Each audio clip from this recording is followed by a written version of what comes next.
चलिए, गुलेर पढ़ लिया था हमने, फिर गुलेर के बाद हमें जो सीक्वेंस में पढ़नी चाहिए रियासत, वो पढ़नी चाहिए हमें सिब्बा।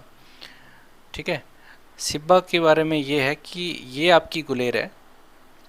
अगर आप यहाँ पे देखोगे तो ये तो आपकी गुलेर हमने पढ़ ली थी कि यहाँ के जो राजा हरिचंद है उन्होंने स्थापना करी थी। फिर गुलेर के बाद क्या होता है कि इनके 1450 में एक राजा के छोटे भाई थे शिवचंद, शिवरामचंद, वो भी, उनको भी होता है यार मेरे को रियासत बनानी है, तो वो क्या करते हैं कि एक रियासत का निर्माण करते हैं यहाँ पे आके इस इलाके में। और इस इलाके में उसका जो नाम देते हैं वो देते हैं सिब्बा। ठीक है, सिब्बा रियासत को बाद में डाडा सिब्बा रियासत भी बोला गया। ठीक है, तो और इसमें ज़्यादा कुछ लंबा नहीं है, सिर्फ चार पाँच दो तीन क्वेश्चन आते हैं सिब्बा से। चलिए सिब्बा में देख लेते हैं। तो सिब्बा सिब्बा तो फर्स्ट है कि किसकी ऑफशूट थी सिब्बा। सिब्बा जो ऑफशूट थी वो थी किसकी, अ, इसकी, जो गुलेर रियासत की ऑफशूट थी सिब्बा। ठीक है, अब यहाँ पे एक जो राजा थे शिवरामचंद, उन्होंने बोला कि यार मेरे को रियासत बनानी है, तो वो भी क्या हो गया कि आके उन्होंने अलग से रियासत बना दी। ठीक है, और ये जो राजा के छोटे भाई थे।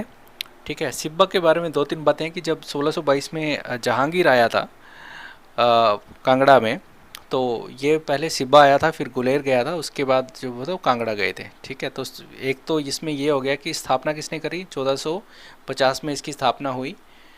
ठीक है, और 1622 में सिब्बा में कौन आया था, जहांगीर आया था। ठीक है, तो ये दो चीज़ें होगी। उसके बाद क्या है कि 1786 में जब संसार चंद बनता है राजा, तो ये क्या करते हैं कि सिब्बा पे कर लेते हैं, कब्जा कर लेते हैं। और 1786 से लेके 1806 तक ये रहती है संसार सिंह के अंडर में। और फिर उसके बाद गुलेर वाले भी बोलते हैं यार हमसे तो अलग हुए, तो एक गुलेर का राजा था भूप सिंह, तो 1808 में वो क्या करता है कि भूप सिंह गुलेर पे हमला करता है, क्योंकि जो संसार चंद है वो तो हार गया था ना।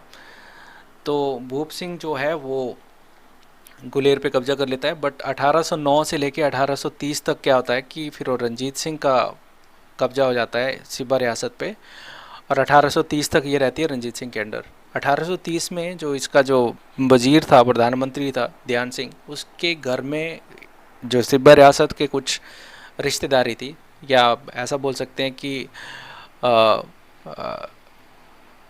सिब्बा की दो राजकुमारियों की शादी थी। वो जो ध्यान सिंह वजीर था उसके घर में थी, तो वो फिर रंजीत सिंह को रिक्वेस्ट करता है कि आप इनकी जो रियासत है वो वापस दे दो। तो फिर रंजीत सिंह है कि जो इनकी जो रियासत है वो वापस दे देता है गोविंद सिंह को तब।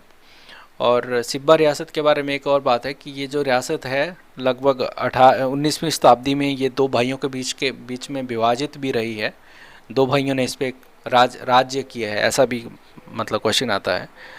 और जो दो भाई कौन थे, एक तो राम सिंह था और दूसरा जो भाई था विजय सिंह था। तो ये चचेरे भाई थे, इनमें ये रियासत जो बंटी हुई थी। और राम सिंह जो अंतिम राजा था सिब्बा रियासत का, वो बैठा था गद्दी विच 1845 के करीब। और वो 1874 में उनकी हो जाती है मृत्यु, निसंतान। और इसके बाद जो विजय सिंह उनका चचेरा भाई था, वो मतलब गद्दी पे बैठता है। सो अंतिम जो पारंपरिक शासक था वो विजय सिंह था, और अंतिम राजा था जो वो था राम सिंह। ठीक है, चलिए, तो इतनी सी बात है सिब्बा की।